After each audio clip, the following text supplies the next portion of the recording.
Ikasampung kabanata ng Wanted Caregiver. Parang hindi makapaniwala si Neil na nasa bahay na si Weng. "I thought you'd still be with Jeff," sabi nito. "I arrived half an hour ago," sagot ni Weng. "I had no intention, to be honest, of being out all night. I am quite aware of why you sponsored my work visa application, and that is to be your children's caregiver. Jeff misses you. He told me so," ani Neil. "So, if you stayed late with him, that would have been all right."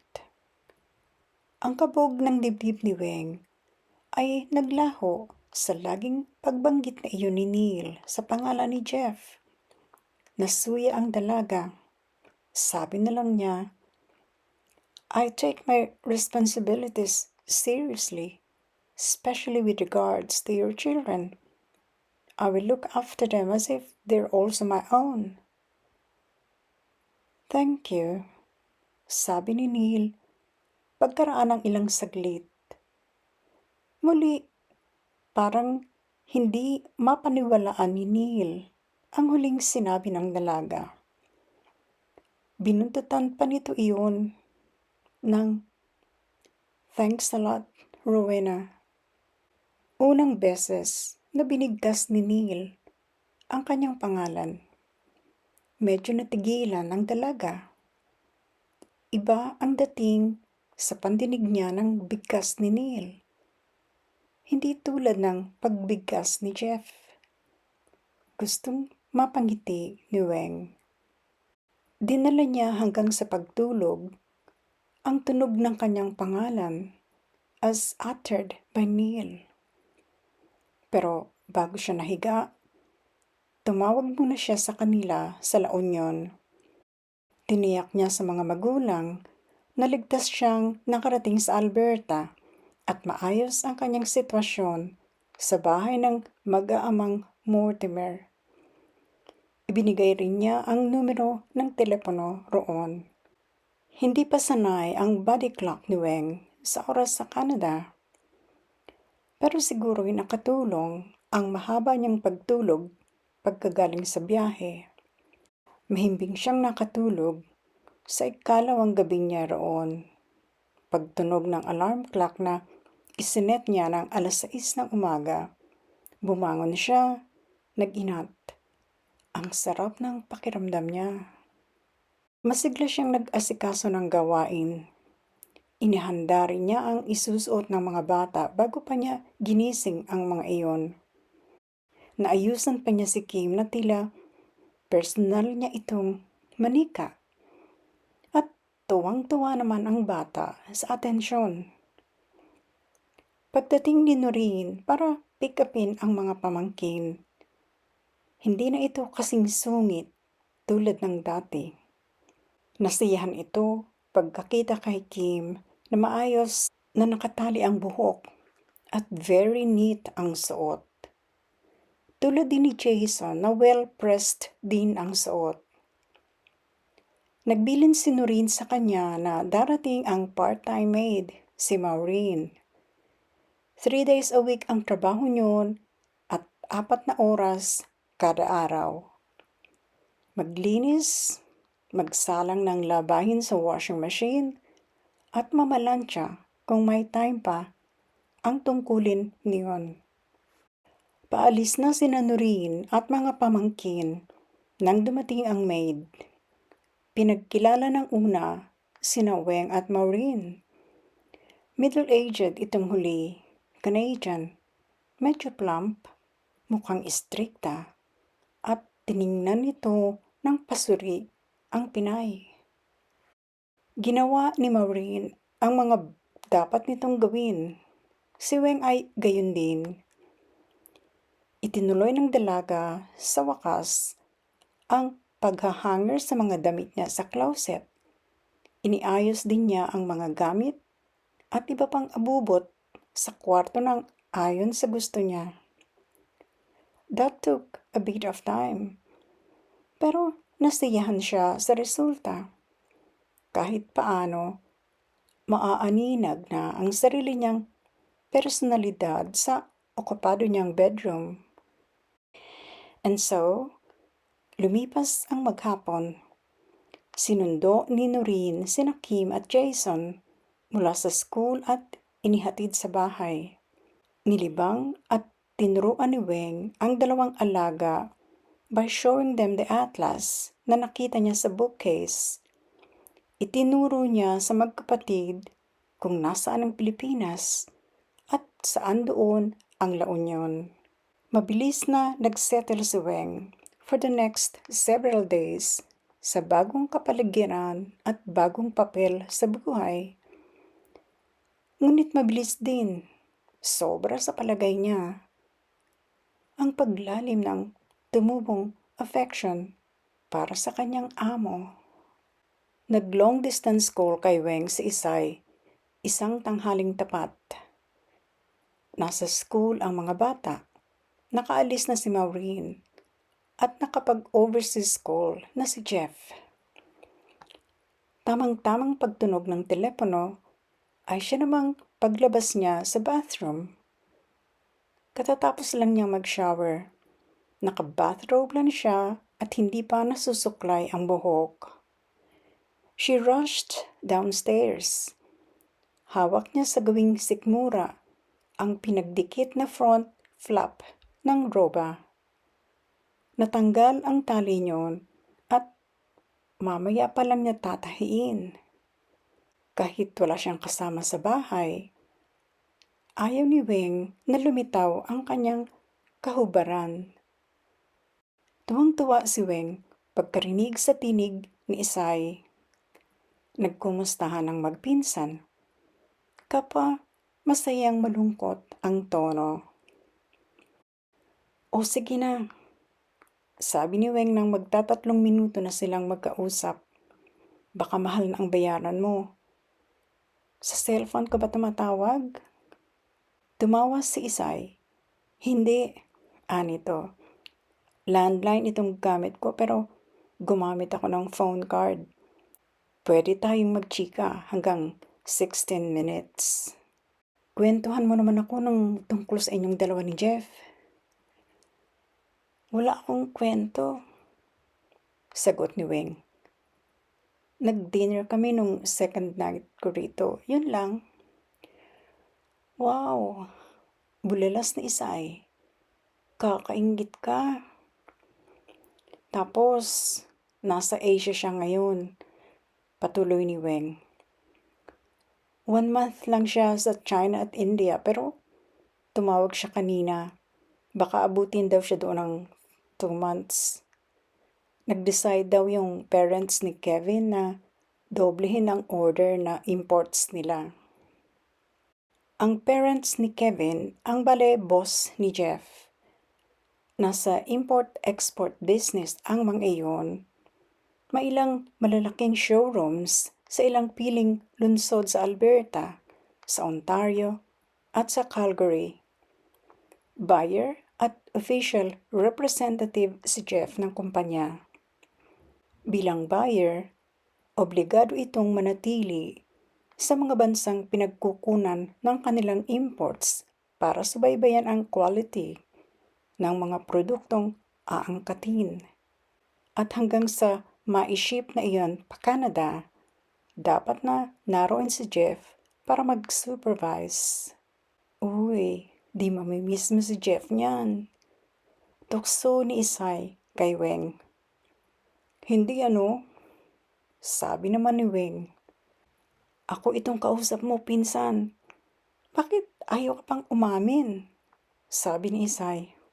Totoong sinabi ko, Isay. Sagot ni Weng. Ang totoo nga, first day ko pa lang dito. Na-realize kong hindi ko pala kayang pag-aralang mahalin din si Jeff. Bakit? Malakas na bulalas ni Isay. Basta, sabi ni Weng, hindi ko feel na puwersahin ang sarili kong gustuhin siya. Pwede ba yun? Tanong ni Isay. Basta hindi mo lang feel. Dapat may dahilan. Well, kasi ilang saglit ang lumipas. Walang mahagilap na ikatwiran si Weng. Hoy! Sabi ni Isay. Umaandar ang metro, Rowena. Sabi na agad sa akin kung bakit. Kasi, sabi ni Weng, nagka-crush ako kay Neil. Sa employer mo? Hindi makapaniwala ang tono ni Isay. Parang love ko nga siya eh. Pag-amin ni Weng. Lagi ko siyang naiisip, Isay. Loka!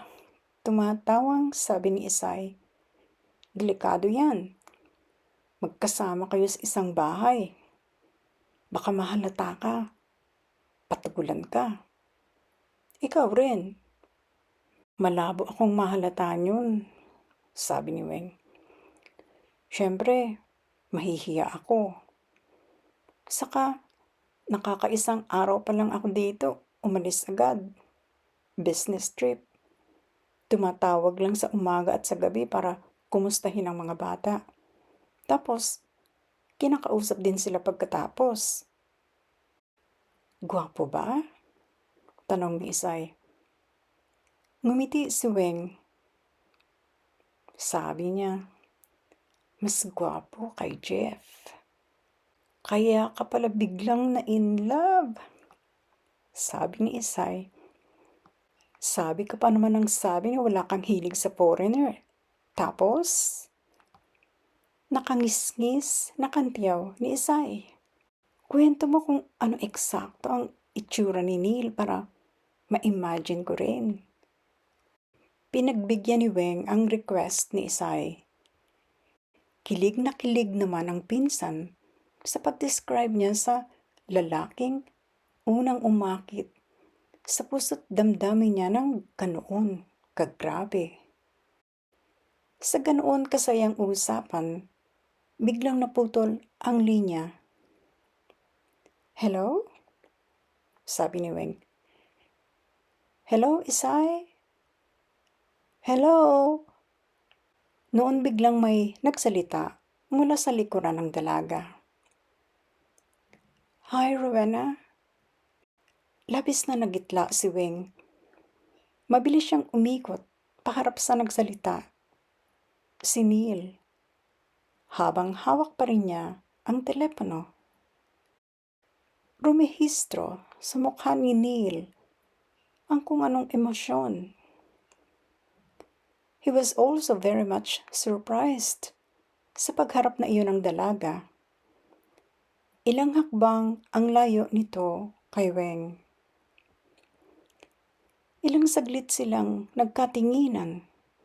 Tumatahip ang dibdib ni Weng. Sa pagkabigla at marahil sa sobrang galak dahil sa pagdating ni Neil. Sa kabilang banda, makahulugan ang ekspresyon sa mga mata ni Neil. Tila ito may kung anong damdamin na pilit na kinokontrol. Si Neil ang lumagot sa kanilang tinginan. Lumapit ito kay Weng. Kinuha sa kanya ang telepono. Sabi, "Are you having trouble with phone connection?" Idinikit nito sa tainga ang receiver. Connection's dead. Nito pa.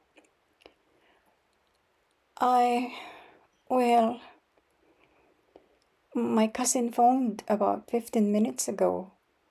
Pautal na simulang paliwanag ni Weng.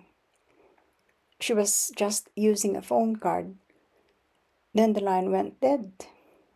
I guess the credit on the phone card ran out. Matiim pa rin ang pagtitig sa kanya ni Neil. Seryosong masyado. Nito. So, no problem with the telephone line here? Tumango si Weng. Nasa mga mata rin ni Neil ang tingin niya. Para siyang na-hypnotize na hindi mawari. Langhap niya ang swabing kolon nito. Ang hininga na katulad ng paborito niyang bubblegum. Ganoon sila kalapit ni Neil. Kahit na kay Weng ang tingin ni Neil, binalik nito ang telepono sa cradle niyon. Then, he lightly touched a stray hair from her head and tucked it behind her ears. Lalong kumabog ang dibdib ng dalaga. Alam niya, hahagkan siya ni Neil. Malapit na ang mukha nito sa kanyang mukha. Pipikit sana siya at hihintayin ang pagdampi ng labi nito sa kanya nang muli itong magsalita. This time, iba ang tono nito. Parang iritado na hindi niya maunawaan.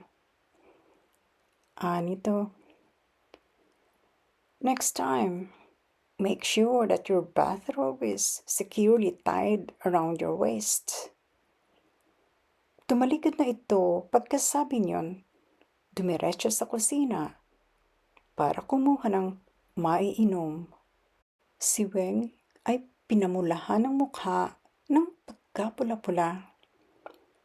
Natuklasan niyang bukas na bukas ang kanyang bathrobe at walang alinlangan na nakita ng employer ang malusog niyang dibdib at birheng kasalanan. Dear heart, kung pwede lang akong mag-disappear ng mga sandaling iyon sa balat ng lupa, ginawa ko na sana. Hiyang-hiya ako. Patakbo akong nanhik sa kwarto ko. Doon ako umiyak. Hindi ko malaman kung ano ang mukha kong ihaharap kay Neil. Pagkatapos ng nangyari, maaaring hindi nakasusurpresa ang mangyayari sa susunod na kabanata sa pagitan ni Weng at Neil. Ngunit labis ninyong ipagtataka at maaaring ikagigitla ang isang desisyon ni Neil na ikagagalit ng husto ng kapatid nitong si Noreen. Abangan